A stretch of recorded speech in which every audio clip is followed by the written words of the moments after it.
أسرى بعبده ليلا من المسجد الحرام إلى المسجد الأقصى.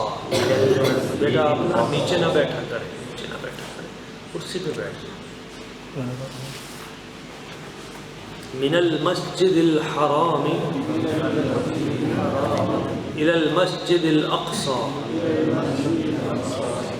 الذي باركنا حوله لنريه من آياتنا إنه هو السميع البصير. وآتينا موسى الكتاب وجعلناه هدى لبني إسرائيل ألا تتخذوا من دوني وكيلا ذرية من حملنا مع نوح إنه كان عبدا شكورا. معزز دوستو، یہ 15واں پارہ ہے اور اس کا بالکل ابتدائیہ ہے. پارہ نمبر 15 کے شروع میں اللہ تعالیٰ کی ذات ببرکات نے نبی پاک صلی اللہ علیہ وسلم حضور کے معراج پاک کا تذکرہ فرمایا. سادہ ترجمہ کرتے ہیں، سبحان سے شروع ہو رہا ہے. سبحان کا معنی ہے پاک ہے وہ ذات. اللہ تعالیٰ کی ذات پاک ہے. کس چیز سے پاک ہے؟ ہر کمی کوتاہی سے پاک ہے، ہر نقص سے پاک ہے. وہ ایسی عظیم ذات ہے جہاں کسی نقص کو، کسی وہم کو وہاں گمان کی بھی اجازت نہیں ہے. سب ذوات سے بالا و برتر، اعلیٰ و افضل ذات ہے.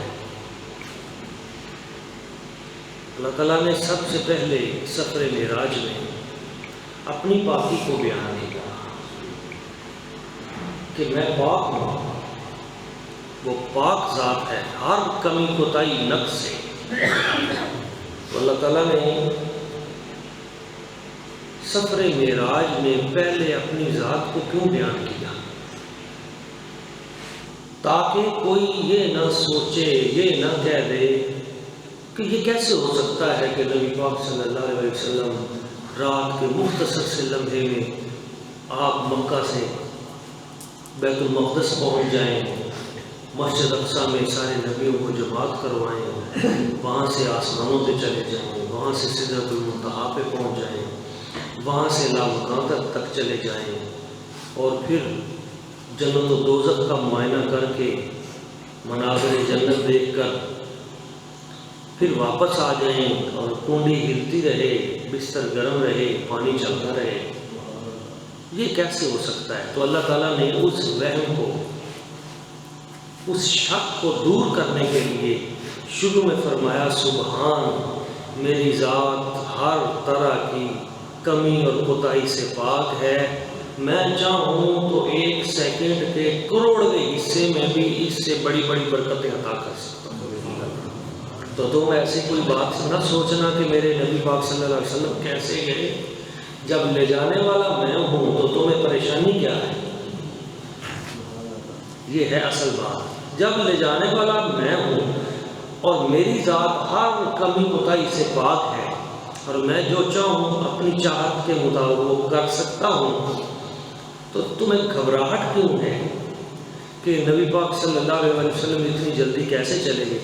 سبحان اللہ جی، پاک ہے وہ ذات، اللہ جی وہ ذات اسرا جس نے سیر کرائی، یا یہ نہیں فرمایا کہ نبی پاک صلی اللہ علیہ وسلم نے سیر کی، یہ فرمایا کہ میں نے سیر کرائی۔ تو سیر کروانے والا اپنی شایان شان سیر کرواتا ہے۔ پاک ہے وہ ذات جس نے سیر کرائی، اسرا بعبدہ، اپنے بندہ خاص کو سیر کروائی۔ تو مفسرین فرماتے ہیں اس سے مراد یہ ہے کہ عبد کہتے ہیں جسم اور روح دونوں جس میں ہوں۔ تو خواب میں سیر نہیں ہوئی، جسم کو سیر ہوئی ہے، اور اللہ تعالیٰ جو اتنے ذوق کے ساتھ فرما رہا ہے کہ پاک ہے وہ ذات، تو اس کا مطلب ہے جاگتے ہوئے ہوئی ہے۔ اور کافروں نے آ کر پھر جب نشانیاں پوچھی تھی تو سرکار نے ایک ایک نشانی بھی بتائی، اور رستے میں جو قافلہ اس کا بھی بیان کیا۔ اور پھر اگر خواب کا واقعہ ہوتا تو کافروں کو اعتراض کی ضرورت ہی نہیں تھی، کہ خواب میں تو کوئی بھی شخص کہہ سکتا ہے عام بھی کہ میں وہاں گیا وہاں گیا وہاں گیا وہاں گیا، اور اتنے ملک پھر کے آ گیا، تو لوگ کہیں گے ٹھیک ہے خواب میں تو بندہ جا سکتا ہے۔ تو کافروں کو اعتراض کیوں تھا؟ اعتراض یہ تھا کہ آپ جاگتے ہوئے اتنی جلدی کیسے جا سکتے ہیں اور کیسے آ سکتے ہیں؟ تو اسی کا جواب ہے کہ اللہ کی ذات برکات ہے جس نے سیر کرائی بعبدہ، اپنے بندے خاص کو، لیلاً، رات میں۔ لیل کہتے ہیں رات کو، لیل، اور نہار کہتے ہیں دن کو۔ نہار کسے کہتے ہیں؟ دن۔ لیلا و نہارا، رات اور دن۔ وجعلنا اللیل لباسا، رات تمہارے لیے لباس بنایا، یعنی نیند کے لیے، آرام کے لیے ہم نے رات کو۔ وجعلنا النہار معاشا، اور ہم نے دن کو تمہارے لیے کاروبار کا، معاشیات کا۔ تو اس سبق کو بھی ہم بھول چکے ہیں۔ ہمارے لوگ رات کو ساری رات جاگتے ہیں اور دن کے وقت سارا دن سوتے ہیں۔ یہ اسلامی طریقہ نہیں ہے۔ لیلا من المسجد الحرام، مسجد حرام سے ہم نے سیر شروع کروائی، الی المسجد الاقصی، اور مسجد اقصی کا۔ الذی، اب مسجد اقصی کی تعریف ہو رہی ہے کہ یہ کون سی مسجد ہے؟ بارکنا حولہ، ہم نے اس کے ارد گرد برکتیں رکھی ہیں۔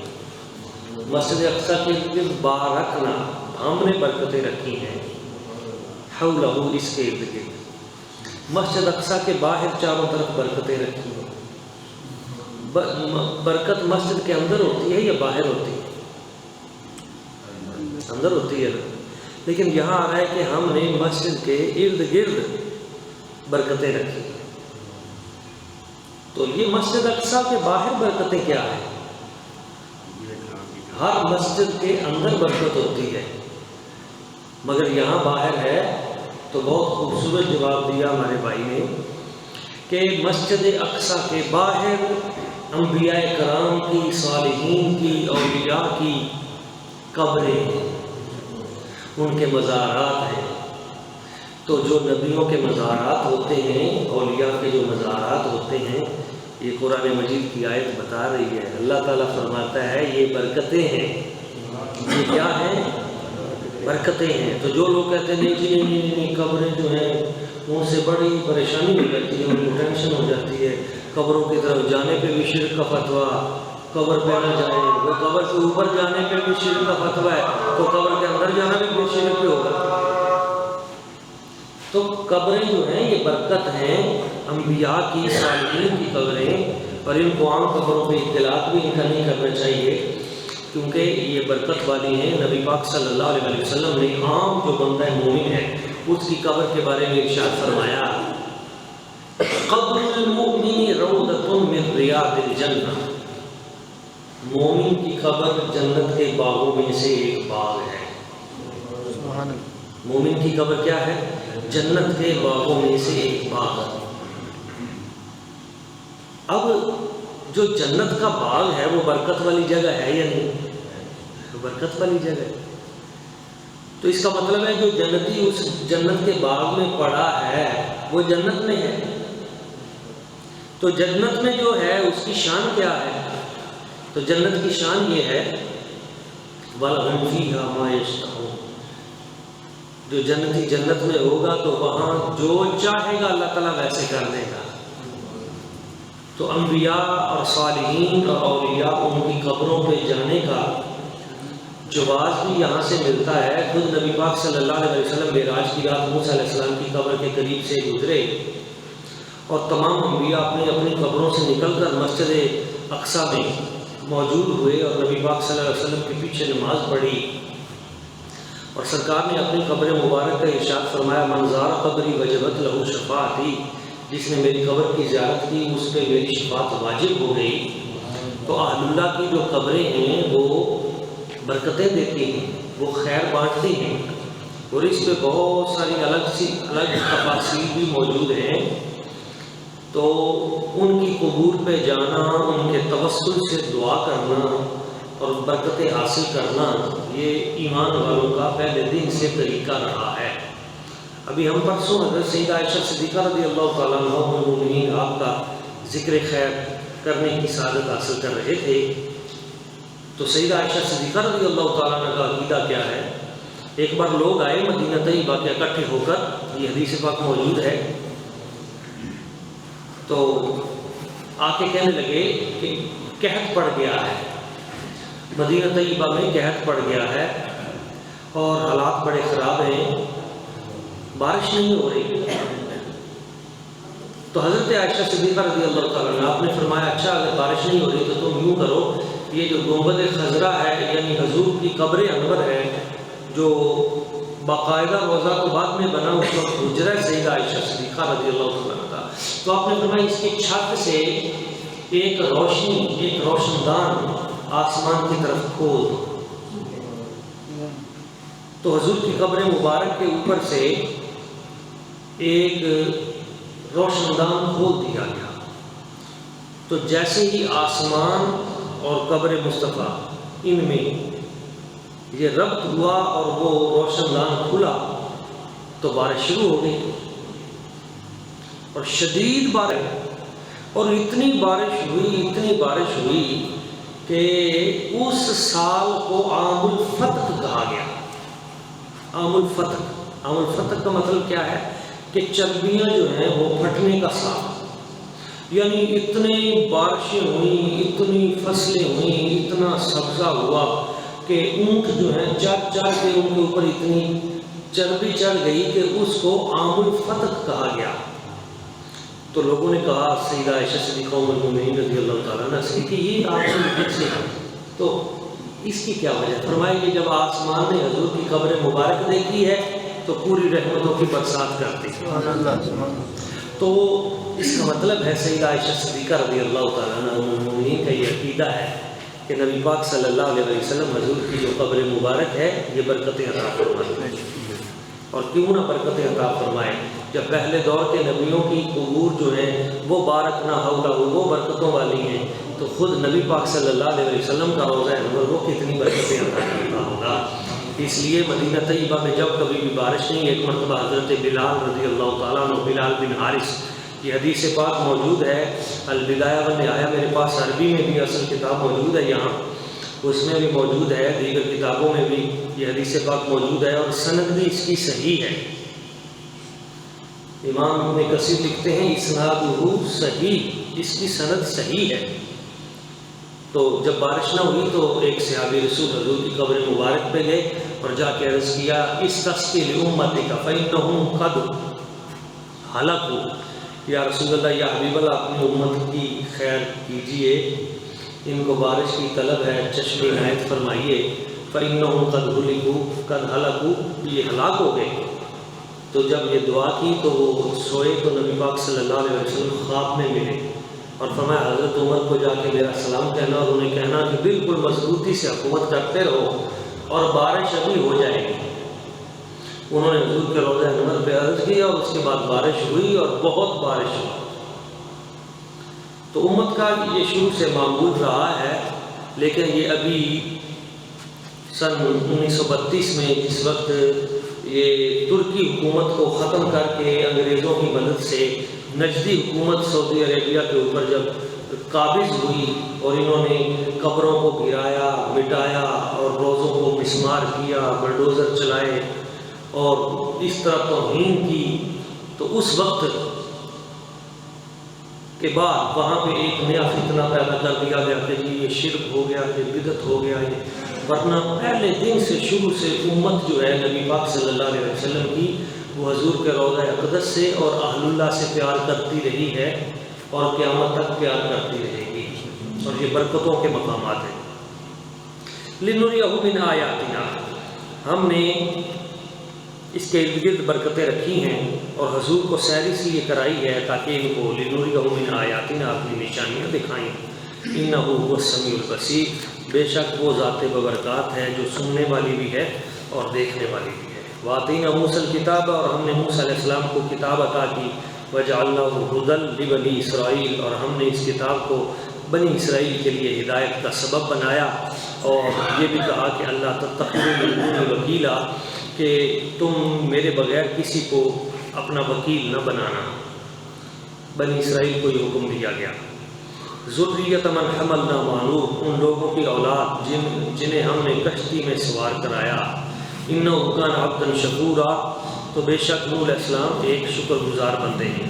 آگے بنی اسرائیل کے بارے میں بیان کیا گیا ہے کہ تم تباہ و برباد 2 مرتبہ ہوگے، ایک مرتبہ بخت نصر نے ان کو تباہ کیا تھا، بعد میں ایک مرتبہ ایک اور بادشاہ نے بنی اسرائیل کو تباہ و برباد کیا تھا، اور اللہ تعالیٰ نے پھر آگے فرمایا کہ اگر تم ٹھیک ہو جاؤ گے تو ہم بھی تمہارے ساتھ اچھا برتاؤ کریں گے، اگر تم اسی طرح زیادتیاں کرتے رہو گے لوگوں کے ساتھ تو پھر تمہارے ساتھ بھی ایسے ہی ہوگا۔ اور آج بھی انہی میں سے وہ جو یہود ہیں وہ پھر امت مسلمہ کو تباہ و برباد کرنے پہ تلے ہوئے ہیں، اور آخرکار ان کا انجام پھر برا ہوگا، یہ قرآن مجید کا وعدہ ہے۔ اسی کے آگے پھر رکوع میں اللہ تعالیٰ نے ہمیں نصیحت فرمائی ہے، ارشاد فرمایا ہے کہ والدین کے ساتھ حسن سلوک کرو۔ وقضینا، ہم نے یہ فیصلہ کر دیا ہے کہ اللہ تعبدوا الا اياه، اللہ کے سوا جو ہے وقضى ربك الا تعبدوا الا اياه وبالوالدين احسانا، اللہ کے سوا کسی کی عبادت نہیں کرنی اور والدین سے حسن سلوک کرنا ہے۔ اگر وہ بوڑھے ہو جائیں تو بڑھاپے کی عمر کو پہنچ جائیں، ان کے سامنے اف بھی نہیں کرنا، ان کی تابعداری کرنی ہے، ادب احترام کرنا ہے۔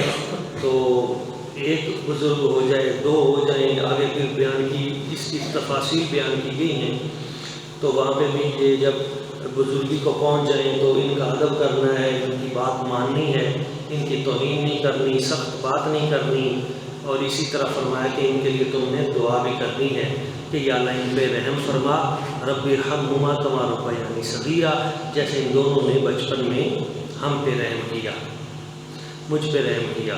تو یہاں پہ اس کا واقعہ بیان کیا گیا ہے، آگے اسی طرح اور بھی بہت سی چیزیں بیان کی گئی ہیں۔ پھر آگے سورہ الکہف ہے، سورہ الکہف کے اندر پھر کچھ اولیاء کا، اصحاب کہف کا واقعہ بیان کیا گیا ہے۔ کل انشاءاللہ تعالیٰ ہم اصحاب کہف کے واقعے کو تفصیلاً انشاءاللہ تعالیٰ پڑھیں گے۔ اللہ تعالیٰ کی بارگاہ میں دعا ہے اللہ تعالیٰ عمل کی توفیق عطا فرمائے۔ نبی پاک صلی اللہ علیہ وسلم حضور کا فرمان ہے وَآخِرُهُ عِتْقٌ مِّنَ النَّارِ، رمضان المبارک کا آخری عشرہ جہنم سے آزادی کا عشرہ ہے۔ یہ آخری عشرہ وہ ہے جس میں لیلۃ القدر ہے۔ لیلۃ القدر خیر من الف شہر، جو 1000 مہینوں سے بہتر ہے، جس میں دعائیں قبول ہوتی ہیں۔ یعنی اس پورے مہینے کا جو مغز اور خلاصہ ہے وہ اس رات میں لیلۃ القدر میں موجود ہے، اور اس کی تلاش یہ بندہ مومن پہ لازمی ہے کہ اس رات کی تلاش میں رہے اور اس رات میں عبادت کرے، ریاضت کرے۔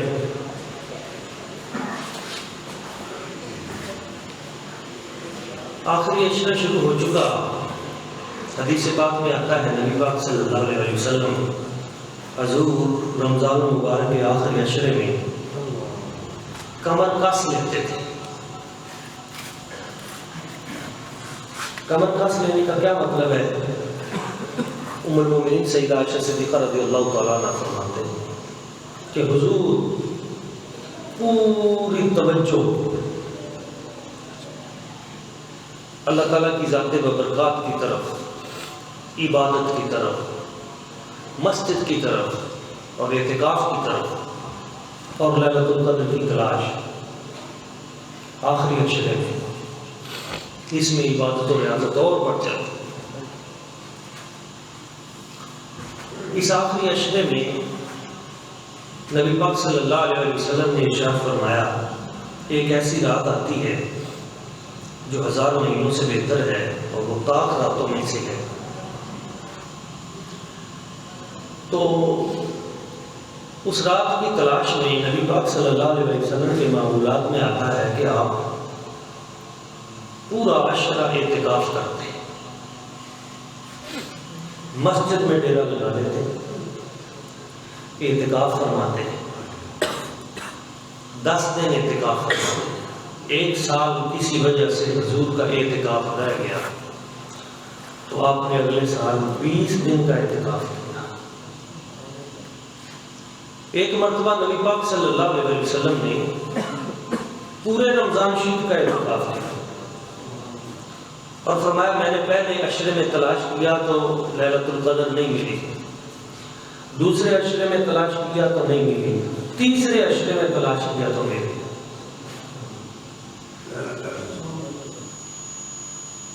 تو آپ علیہ الصلوۃ والسلام کا معمول تھا اعتکاف کرنا۔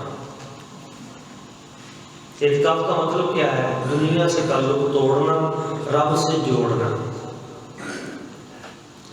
اب دنیا سے کٹ آف ہو جاتے ہیں، یہ آئسولیشن ہے، بالکل تنہائی، الگ، اور صرف اللہ تعالیٰ کی ذات برکات، اس کو راضی کرنا، یہ بہت بڑا عمل ہے۔ اس کی فضیلت تو یہی ہے کہ آپ سمجھ لیں نبی پاک صلی اللہ علیہ وسلم حضور کا ایک فرمان ہے، جس نے رمضان المبارک کے آخری 10 دنوں کا اعتکاف کیا، اللہ تبارک و تعالیٰ کی ذات برکات اس کو 2 حج اور 2 عمروں کا ثواب عطا فرماتا ہے۔ اب حج کرنا کتنا مشکل ہے، 13-14 لاکھ روپے لگتا ہے، اس کے علاوہ اخراجات الگ ہیں، پھر جا کے ایک حج ہے، مگر اتنی بڑی محنت اور اتنی بڑی اماؤنٹ، اس کی بجائے اگر کوئی شخص صرف یہ 10 دن مسجد میں بیٹھ جاتا ہے، اللہ تعالیٰ کے در پہ حاضر ہو جاتا ہے، 2 حج اور 2 عمرے۔ سرکار فرماتے ہیں جس نے اللہ کی رضا کے لیے 1 دن اعتکاف کیا، صرف 1 دن اعتکاف کیا، اللہ تعالیٰ اس کو دوزخ سے اتنا دور کر دیتا ہے جتنی 3 بڑی بڑی خندقیں ہیں، اور ایک خندق کا جو فاصلہ ہے وہ مشرق سے مغرب تک ایک خندق کا فاصلہ ہے، تو اتنا دور فرما دیتا ہے، یعنی اس کو رحمت کے قریب کر دیتا ہے 1 دن کا اعتکاف۔ اور اگر کوئی 10 دن کا اعتکاف کر لے، 1 رات کا اعتکاف، 1 دن کا اعتکاف، 300 شہیدوں کی برکت، اتنا بڑا اجر،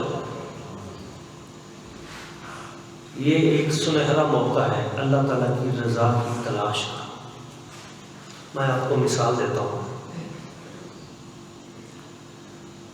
اتنی حجیں، اتنے عمرے، 300 شہیدوں کا ثواب، ایک لمحہ، لیلۃ القدر کی برکت، لیلۃ الجائزہ کا نور، آخری عشرہ، روزے، مسجد، قرآن، تلاوت، تہجد، دنیا سے کٹ آف، یہ ایک سنہری موقع ہوتا ہے۔ اگر آپ کو اعلان کر دیا جائے کہ یہ ایک جنگل ہے، اس میں سے گزر کر جو پار چلا جائے، چند کلومیٹر کا یہ جنگل ہے، تو اس کے اگلے کنارے پر ایک شخص بیٹھا ہے جو آپ کو 10 کروڑ روپیہ انعام دے گا، اگر آپ چلے جائیں، پہنچ جائیں تو 10 کروڑ روپے آپ کو انعام ملے گا، تو ہر بندہ بھاگے گا۔ کہ بھائی یہ کوئی نہیں چھوٹا سا جنگل ہی ہے نا، اس میں سے پار ہونا ہے، پار ہو گئے 10 کروڑ روپیہ مل رہا ہے اور کوئی جال سازی بھی نہیں ہے۔ پھر کوئی بندہ بتاتا ہے کہ 10 کروڑ روپیہ تو آپ کو ملے گا، لیکن درمیان میں ایک اژدہا بیٹھا ہے، ایک بہت بڑا سانپ بیٹھا ہے جو حملہ کر سکتا ہے اور وہ حملہ کرے گا۔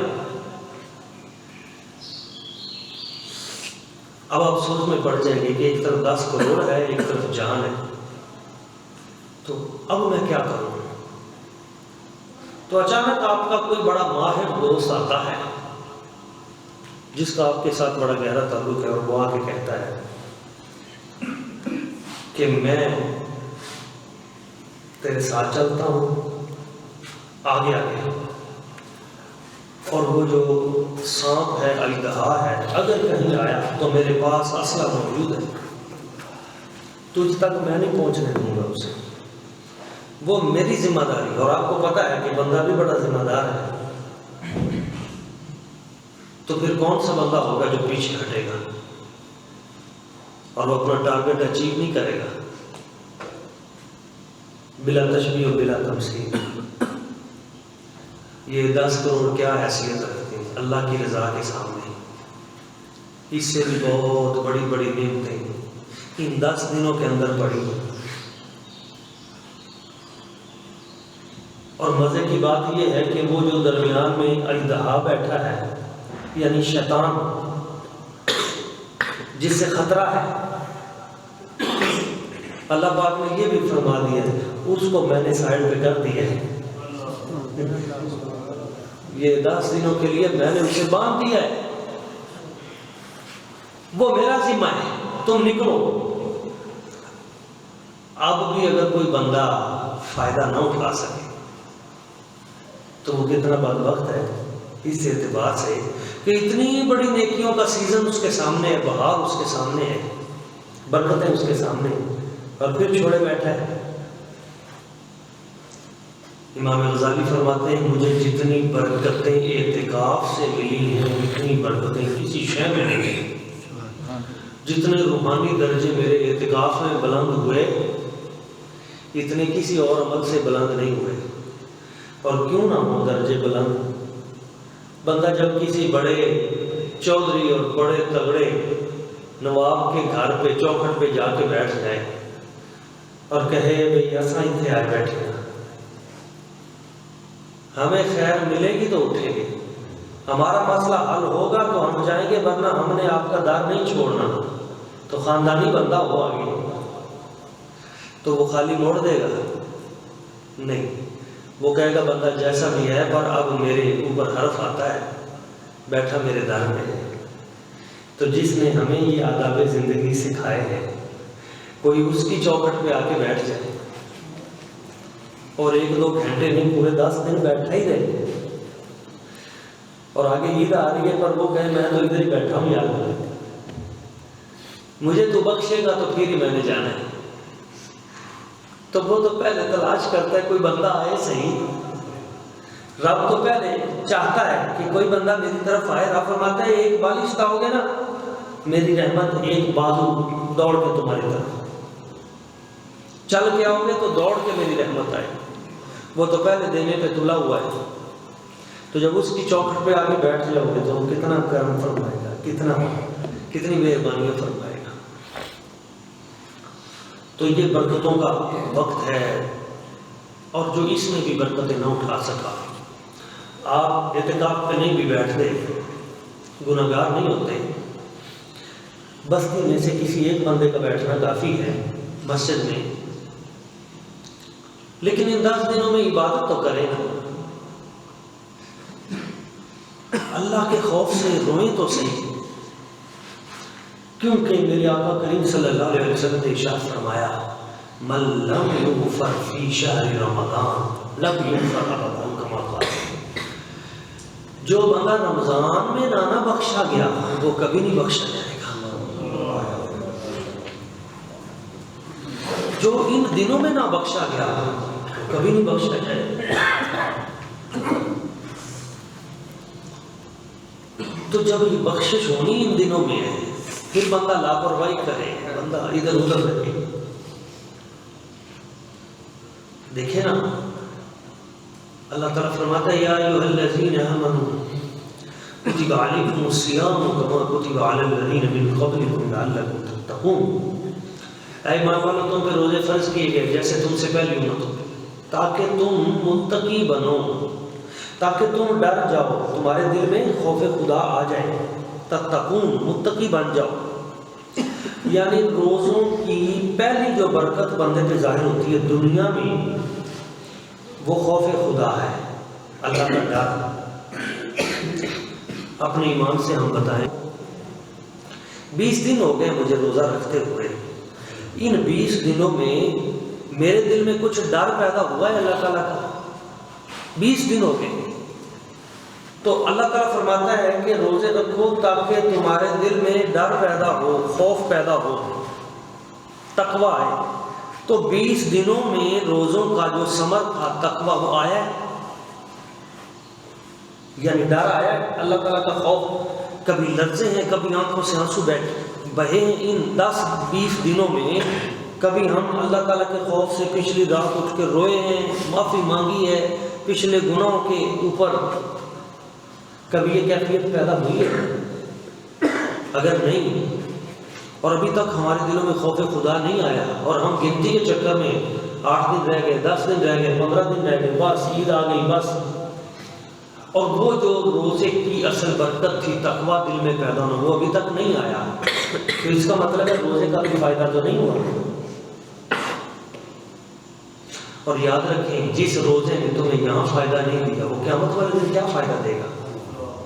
کیونکہ روزے کا فائدہ تو یہاں سے شروع ہو رہا تھا کہ تم روزہ رکھو گے تو ڈر آ جائے گا، ڈر آیا نہیں، اس کا مطلب ہے روزہ نہیں ہوا۔ تو جس روزے نے تمہیں ادھر فائدہ نہیں دیا، اللہ کا ڈر ہی نہیں آیا، کانپے ہی نہیں، روئے ہی نہیں، اپنا محاسبہ ہی نہیں کیا، دین کی طرف تمہارا شوق ہی نہیں بڑھا، نیکی کی طرف نیکی کرنے کو دل ہی نہیں کر رہا، تہجد میں، عبادت میں، قرآن میں تمہارا دل لگ ہی نہیں رہا، تو جس روزے نے 20 دن میں تمہارا کچھ نہیں بگاڑا، وہ عشر والے دن تمہیں کیا بگاڑے گا، تمہارا کیا فائدہ دے گا؟ تو اللہ کے بندو، اصل اللہ کا ڈر ہے، اصل روزہ نہیں ہے۔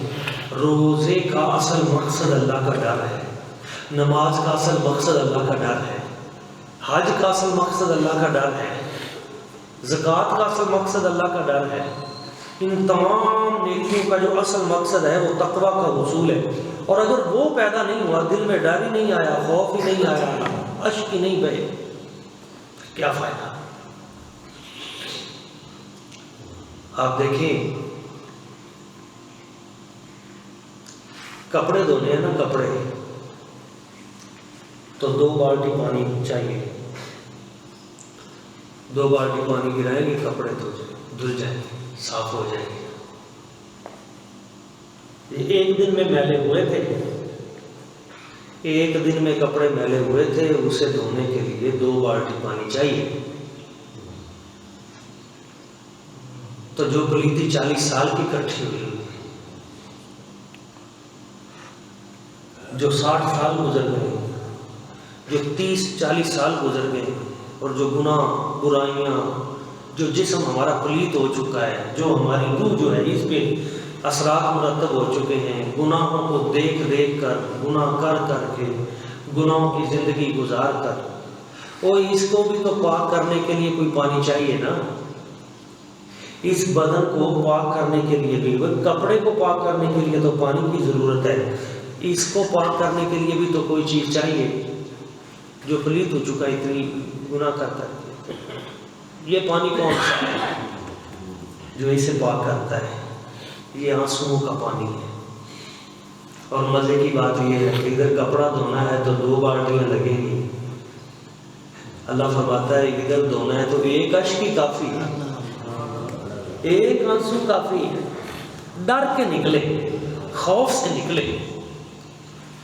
ابھی میں کل یا پرسوں بچوں کو پڑھا رہا تھا، ان کا پیپر تھا، تو ایک حدیث پاک آئی سامنے، رأس الحکمت مخافت اللہ، نبی پاک صلی اللہ علیہ وسلم نے فرمایا حکمت کی جو بنیاد ہے، رأس الحکمہ، حکمت کی جڑ، حکمت کا سر، حکمت کی بنیاد دانش مندی، دانائی، اس کی بنیاد مخافت اللہ، اللہ کا ڈر ہے۔ اللہ کا ڈر نہیں ہے، بندہ کہ میں بڑا دانشور عقل مند ہوں، تو کون سا عقل مند ہے؟ تجھ سے بڑا بے وقوف ہی کوئی نہیں، تیرے اندر دل اللہ کا ڈر پیدا ہی نہیں ہوا، اور تیری موت قریب آنے والی ہے، تیرا وقت قریب آ رہا ہے، تجھے حساب دینا ہوگا قیامت والے دن۔ قبر میں تیرے لیے ساری تیاریاں ہو چکی ہیں، تیرا کفن بھی مارکیٹ میں آ چکا ہے، تجھے غسل دینے کے لیے جس صابن نے استعمال ہونا ہے وہ بھی مارکیٹ میں آ چکا ہے، تیری زمین بھی مقرر ہو چکی ہے، کس جگہ پہ مرنا ہے، کس جگہ پہ دفن ہونا ہے وہ فیصلہ بھی ہو چکا ہے، اور کچھ مدت بعد تمہیں اپنے رب کریم کے سامنے پیش ہونا ہے۔ اور اللہ تعالیٰ فرماتا ہے جب تک زندگی کا حساب نہیں دے گا آگے نہیں جائے گا۔ تو دنیا میں حساب دینا ہو تو بڑا مشکل ہے کسی کے سامنے، تو جب وہاں حساب دینا ہے تو وہ تو بہت مشکل ہے۔ اس کے لیے کیا تیاری کی ہم نے؟ ایک پیسہ جس نے دبایا کسی کا ناحق، ایک پیسہ 700 باجماعت نمازیں اسے دینی پڑے گی، تو ہمیں اللہ کا کوئی خوف ہے؟ ہمارا کیا بنے گا؟ ہم نے کتنا لوگوں کو لوٹا ہے، کتنا فراڈ کیا ہے، کتنا ہیرا پھیری کی ہے، کتنی سمجھا ہے کہ اس کو تو پتہ ہی نہیں ہے، چلو یہاں سے تھوڑا سا ڈال دیں، وہاں جا کے حساب دینا ایک ایک چیز کا۔ یہ 10 دن محاسبے کے ہیں، رونے کے ہیں، معافی کے ہیں اور اعتکاف کے ہیں۔ تو ایک دو مسائل بیان کر کے میں اپنی گفتگو سمیٹتا ہوں۔ دوستو، یہ جو اعتکاف ہے اس کا مطلب ہے اپنے آپ کو اللہ تعالیٰ کی ذات کے لیے خالص کر لینا۔ تو مرد حضرات مسجد میں اعتکاف بیٹھیں گے، عورتیں گھروں میں اعتکاف بیٹھیں گی۔ ان 10 دنوں میں زیادہ سے زیادہ معتکفین کو عبادت کرنی چاہیے، مسجد کے ساتھ انہیں اپنا دل لگانا چاہیے عبادت و ریاضت میں، اور خواتین جو ہیں وہ اپنے گھروں میں ایک الگ کمرہ مختص کر لیں اور وہ وہاں پر اعتکاف کریں۔ یاد رہے کہ وہ خواتین جو جن کے ایام جو ہیں وہ ان دنوں میں آنے والے ہیں وہ اعتکاف پہ نہیں بیٹھ سکتے، کیونکہ اس سے روزہ چلا جائے گا، اور روزہ چلا گیا تو اعتکاف خود بخود ہی چلا گیا، کیونکہ روزے میں اعتکاف شرط ہے۔ اعتکاف میں روزہ شرط ہے، اعتکاف میں روزہ شرط ہے، اگر روزہ گیا اعتکاف گیا۔ تو اس لیے وہ خاتون خانہ اعتکاف پہ بیٹھے جس کو ان دنوں میں ایسے کسی مرحلے کا سامنا نہیں، اور دوسرا روزے میں گفت و شنید کرنا اور باہر دوسرے کام کرنا امور یہ جائز نہیں ہے۔ اس کا مطلب ہے کہ بندہ صرف اللہ تعالیٰ کے لیے ہو جائے، خالص اللہ تعالیٰ کی ذات ہے، اور اس کے روحانی فلسفے بھی ہیں اور اس کا دنیاوی فائدہ بھی ہے۔ ہماری جو نفسیات دان ہیں وہ بھی کہتے ہیں کہ اگر کام کر کے دنیا داری میں بہت پھنس گئے ہیں تو پھر کچھ دنوں کے لیے اپنے آپ کو، اپنے ماحول کو چینج بھی کرنا چاہیے، اس سے آپ کے اوپر جو بہت بڑی پریشانیاں ہیں اور اعصابی بیماریاں یہ دور ہو جائیں گی، کیونکہ ٹینشن فری بندہ ہو جاتا ہے، اسے اور کوئی کام نہیں ہوتا سوائے سجدے کے، تو اس کی بہت سی پریشانیاں بیماریاں اسی وجہ سے دور ہو جاتی ہیں۔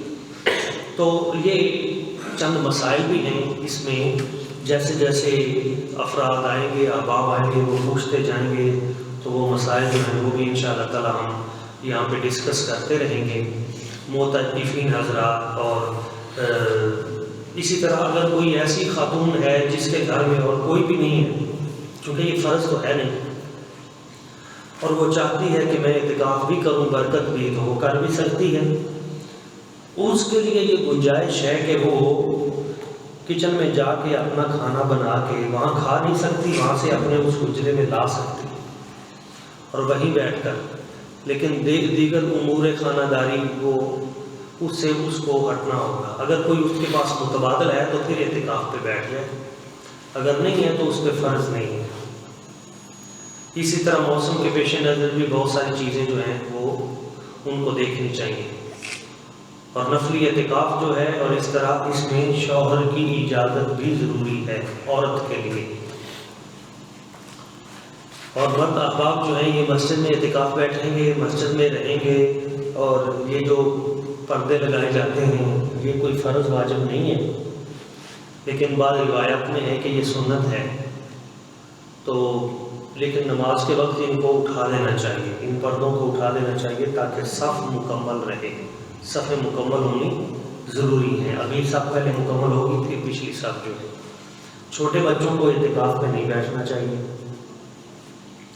کم از کم جو بالغ لوگ ہیں، سن بلوغت میں قدم رکھ چکے ہیں، تو وہ اعتکاف پہ بیٹھیں تاکہ وہ مسائل کو سمجھیں اور عبادت و ریاضت کریں، اسے کھیل نہ بنائیں. اللہ کریم کی بارگاہ میں اس میں دعا ہے جو چند چیزیں میں نے بیان کی ہیں ہمیں سمجھنے کی، ان باتوں پہ عمل کرنے کی، آگے پہنچانے کی توفیق عطا فرمائے. اللهم صل على سيدنا مولانا محمد وعلى سيدنا مولانا. اللهم انت السلام ومنك السلام وإليك يرجع السلام. إنا ربنا ربنا آتنا في الدنيا حسنة وفي الآخرة حسنة رب اجعلني مقيم الصلاة اے مالک ارض و سما جو درس و بیان مقبول فرما، ہمارے گناہ معاف فرما، ہماری خطا اپنی بارگاہ اقدس میں سے شکر و قبولیت عطا فرما، اپنا خوف اپنی یاد عطا فرما. وصلی اللہ تعالی علیہ وسلم اجمعین.